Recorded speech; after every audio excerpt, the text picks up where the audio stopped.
పరిశుద్ధుడ సర్వాధికారి దేవ మహిమోన్నతుడ కృపలకు కారణభూతుడా మీ శ్రేష్టమైనటువంటి నామంలో నేను కావలసిన మీ పాదాల చెందుకు చేరి మేము ప్రార్థిస్తూ ఉన్నాం. తండ్రి గారిని అయా వారి యొక్క భాగస్వామిని మీరు ప్రేమించారు, ఆశీర్వదించారు. వారి దాంపత్య జీవితాన్ని ప్రేమించి ఇచ్చినటువంటి కుమారుడు ప్రభావం ఈ సమయం అంతా వీరితో పాటు కలిసి ఉండి సంతోషించడానికి మీరు ఇచ్చిన కృప బట్టి నీకు వందనాలు.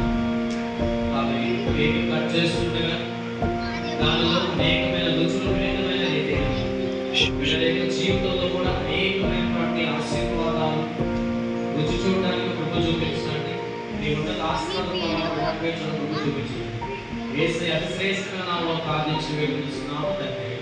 ఆమేన్.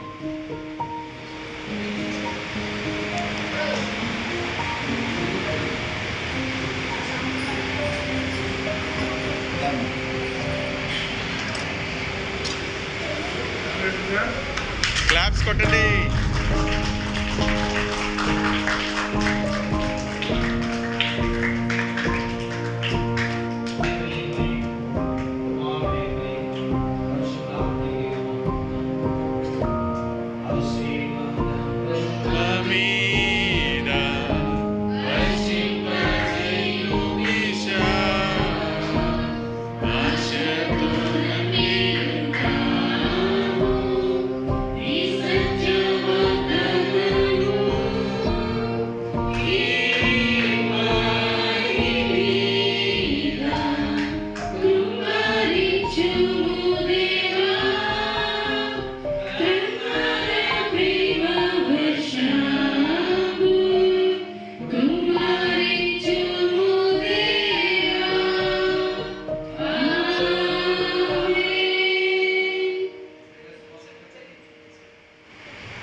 అన్ని మర్చిపోతారు కదండి, ఒక పెళ్లి రోజు మాత్రం మర్చిపోతారు.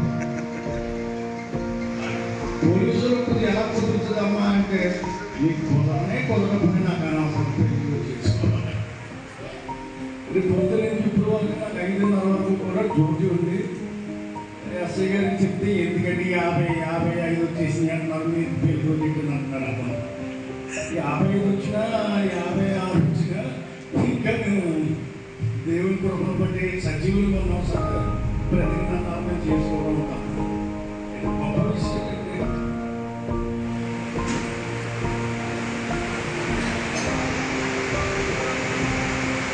ఇప్పుడు వరకు దేవుడు అన్ని విషయాలతో నా కుటుంబాన్ని ఆస్తూ ఆయనకి నేను ఎన్ని స్థుతులు చెప్పినా నేను వెలకట్టలేదు.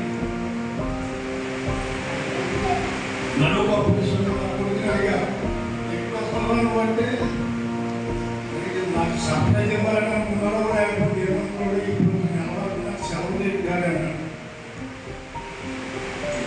టీచర్ చెప్పారు నాకు చెప్పండి నీకు ఎలా తెలుసు కదా అన్న. ఎంతో సర్ప్రైజ్ దేవునికి కూడా కృతజ్ఞతాస్తుతులు చెల్లించుకున్నాను. 33 సంవత్సరాల దేవుడు వివాహమైనప్పటి నుంచి ఎన్ని కష్టనష్టాలు ఎదురైనప్పటికీ నేను నీకున్నా బిడ్డ దేవుడు నన్ను నాకున్నాను అంత ఆశీర్వదించాడు. మేమైతే మా తల్లిదండ్రులు తమ్ముడు తినడం 7 మగలు 2 ఆడలు అందరూ సజీవులుగా ఉన్నాం. ఆయన కష్ట నష్టాలు సుఖ దుఃఖాలన్నీ నేను ఎరుగుతున్న చిన్న వయసులోనే ఎరుగుతున్నాను. నా కుటుంబం అంతటి కొరకు మీరందరూ నా ఆరోగ్యం కొరకు ప్రత్యేక ప్రాంతాల్లో పెట్టి నా గురించి దేవుని వేడుకుంటారని నేను విశ్వసించి మిమ్మల్ని అర్థం కూర్చున్నాను. ఈ అవకాశం ఇచ్చినటువంటి అయ్యగారికి వందనాలు తెలియజేసుకుంటూ సెలవు.